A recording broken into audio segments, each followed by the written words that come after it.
প্রতিদিনের মতো জনি ও তার বউ একসাথে বসে রাতের খাবার খাচ্ছিল। সেদিন হঠাৎ বাইরে প্রচণ্ড ঝড় বৃষ্টি শুরু হলো। তখন তাদের ঘরের ভেতরে একটা কাক ঢুকে ঘরের ভেতরে সব জিনিস উড়ে উড়ে ভাঙতে শুরু করলো। তখন জবা বলল, আরে আরে, আমার বাড়ির সব জিনিস তো এই কাকটা ভাঙতে শুরু করেছে। এই কাকটাকে ধরো, না হলে বাড়ির সব জিনিস ও এক্ষুনি ভেঙে ফেলবে। ঝড় বৃষ্টির রাতে আবার এই কাকটা কি করতে আমাদের বাড়িতে এলো তা কে জানে, ধরতেও তো পারছি না। আচ্ছা ছেড়ে দাও একে, শুধু শুধু তাড়িও না, ওর সময় হলে ও নিজেই চলে যাবে। সেদিন রাতে তারা দুজন ঘুমিয়ে পড়ল।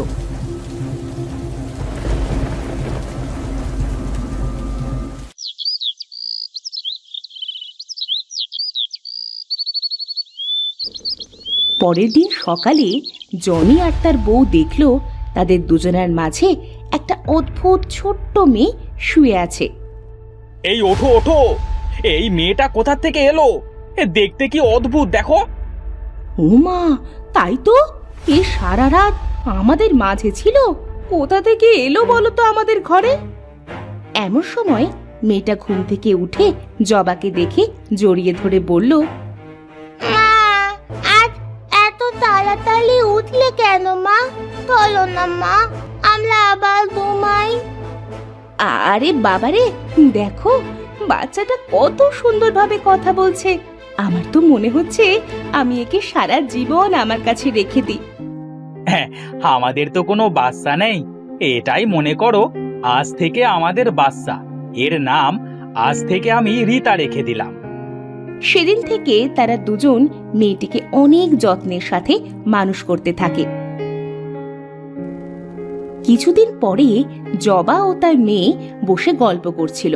তখন জবা তাকে জিজ্ঞেস করলো, মা রীতা, তোর কি পূর্বের কোনো কথা কিছু মনে আছে মা?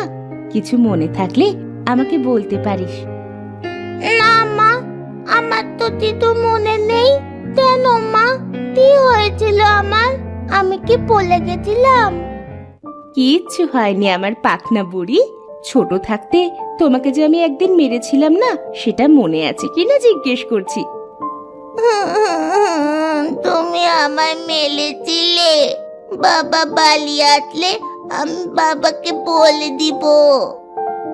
ওরে আমার লক্ষ্মী মাটা, আমি তোমাকে এমনিতেই বললাম, তোমাকে আমি কি মারতে পারি? কি হয়েছে আমার মাটার? আমার মাটা কাঁদছে কেন? বাবা, বাবা জানো, মা আমাকে নাকি তোতো ডাকতে মেরেছিল। ও বাবা, তাই নাকি? এই মা তো তাহলে খুব পচা। এই দাঁড়াও, তোমার জন্য আজ যে মিষ্টি এনেছি সেটা আমি আর তুমি মিলে খাবো। হ্যাঁ, এই মাকে দেব না, কেমন? আচ্ছা ঠিক আছে। যাও, এই ঘরে গিয়ে মিষ্টি খাও, কেমন? রীতা ঘরে চলে গেল। এদিকে জবা তার স্বামীকে বলল, ওগো, মেয়েটা দেখতে কেমন অদ্ভুত। প্রতিবেশীরা মেয়েটিকে দেখলে এক একজন এক এক রকম কথা বলে। গিন্নি, কে কি বললো সেদিকে কান না দিয়ে আমার মেয়েটাকে সবসময় চোখে চোখে রেখো, কেমন?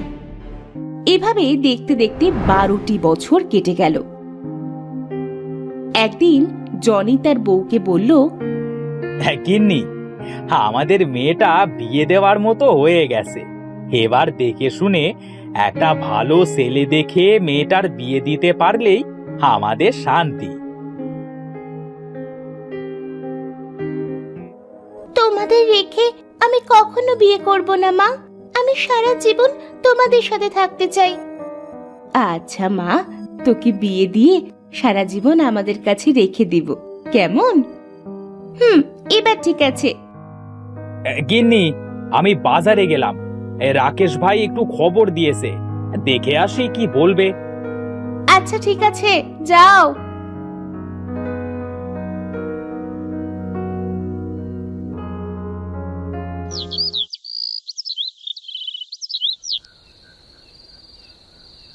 জনি বাজার থেকে ফিরে তার বউকে ডেকে বলল, গিন্নি, একটা সুখবর আছে। কাল আমার রীতামাকে একজন দেখতে আসবে। তাই নাকি? তা ছেলেটা দেখতে কেমন গো? ছেলে নাকি খুব সুন্দর, তবে বাবা মা কেউ বেঁচে নেই। আমি বলেছি আমার মেয়েকে যদি বিয়ে করে তবে আমার সব সম্পত্তি তাকে দিয়ে দেব।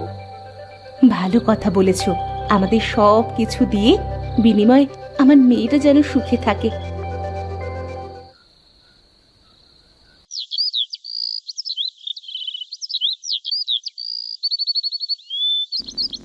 পরের দিন রীতাকে দেখতে এসে পছন্দ হয়ে গেল।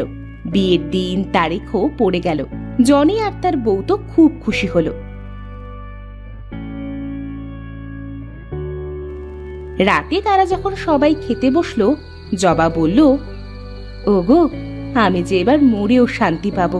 মেয়েটা আমার পরের ঘরে যাবে, এটা ভাবতেও যে আমার শান্তি লাগছে। মা, তোমরা আমার সত্যি সত্যি বিয়ে দিয়ে দেবে? আমি যে তোমাদের ছাড়া থাকতে পারবো না মা। মারে, সব মেয়েদের যে পরের ঘরে যেতে হয়। যা, তাড়াতাড়ি খেয়ে ঘুমিয়ে পড়। পরের দিন রীতার বিয়ের সংবাদ শুনে প্রতিবেশীরা এলো রীতাকে দেখতে। রীতাকে দেখে রিনি বলল, এই রীতা, তোর নাকি বিয়ে ঠিক হয়েছে? তা দেখিস তোর স্বামী যেন আবার তোকে দেখে ভয় না পায়। বাবারে বাবা, এই রাক্ষসের মতো চেহারা দেখে কে পছন্দ করলো একে? তোমরা কি এতই সুন্দরী? সব সময় আমার মেয়েকে দেখে এমন করো? নিজেদের চেহারাটা একবার আয়নায় দেখে নিও। বাবারে বাবা, পোষা মেয়ের জন্য তো দেখি তোমার অনেক টান। যেমন মা তার তেমন মেয়ে। এই চল জিনি, বাড়ি চল।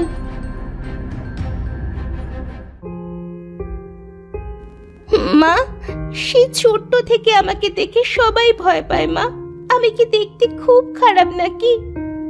যে যাই বলুক না কেন, তুই তো আমার চাঁদের মতো মেয়ে। না মা, আমি দেখতে রাক্ষসীদের মতো। আমার মা বাবা কে বলো তো মা? আমরা তোর বাবা মা, ওরা মিথ্যা বলছে। মা, আমার কিচ্ছু ভালো লাগছে না, আমি একটু বাইরে থেকে ঘুরে আসি। এই কথা বলে রীতা কাঁদতে কাঁদতে বাড়ি থেকে বেরিয়ে পাশের জঙ্গলে হাঁটতে গেল। তখন দেখলো একটা পাখি অনেকগুলো পাখিদের সাথে কথা বলছে। সবাই শোনো, এই বনে রাক্ষস রানী তার সন্তানকে হারিয়ে পাগল হয়ে গেছে। তাই এখন থেকে আমাদের সাবধানে থাকতে হবে। আরে, এই পাখির ভাষা কিভাবে আমি বুঝতে পারছি? আরে, কোন রাক্ষসের কথা বলছে? তখন রীতা পাখিটির কাছে গিয়ে বলল, এই যে মিষ্টি পাখি, তোমার কথা আমি বুঝতে পারছি কিভাবে? আমার নাম রাজকুমারীর পাখি। আমি মানুষের সাথে কথা বলতে পারি, তবে তোমাকে দেখে তো কোনো মানুষ মনে হচ্ছে না। তুমিও সেই একই কথা বলছো, কিন্তু আমার বাবা মা তো মানুষ। এই বনে বুঝি রাক্ষস আছে?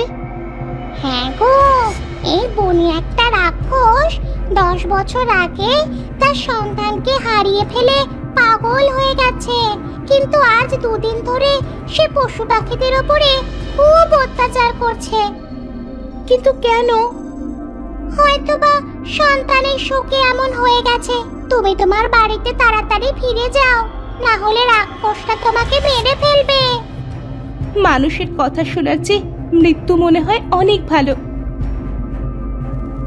তারা কথা বলতে বলতে রাক্ষসটা তাদের কাছে এসে রীতাকে ধরে বলল, এই, তুই কি আমার সন্তান? তোর গা থেকে আমি আমার সন্তানের মতো গন্ধ পাচ্ছি। এই গন্ধটা আমার সেই ছোট্ট মেয়েটার গায়েও ছিল।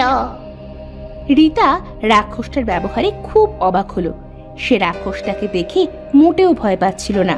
রীতা রাক্ষসটাকে বলল, আমি যে কার সন্তান সেটা তো আমি নিজেও জানি না। মানুষ আমার বাবা মা, সেটাই তো জানি। সম্ভব না। তুই যদি মানুষই হতিস, তাহলে তোর চেহারা এমন রাক্ষসের মতো কেন? আমি যদি রাক্ষসের সন্তানই হব, তাহলে কেন মানুষের কাছে মানুষ হলাম? সেই কথা তো তোর মানুষ বাবা মা বলতে পারবে। চল আমরা তোর মানুষ বাবা মার কাছে যাই।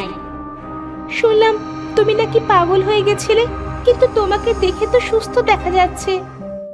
আমি আমার সন্তানকে খোঁজার জন্য শুধু পাগলের অভিনয় করেছিলাম। চল না আমরা তোর মানুষ বাবা মার কাছে যাই। রীতা রাক্ষসটিকে নিয়ে তাদের বাড়িতে গেল। তারা তো তাদের মেয়ের সাথে রাক্ষসটিকে দেখে খুব ভয় পেল। রীতা তার বাবা মার সঙ্গে রাক্ষসটির কথা সব খুলে বলল।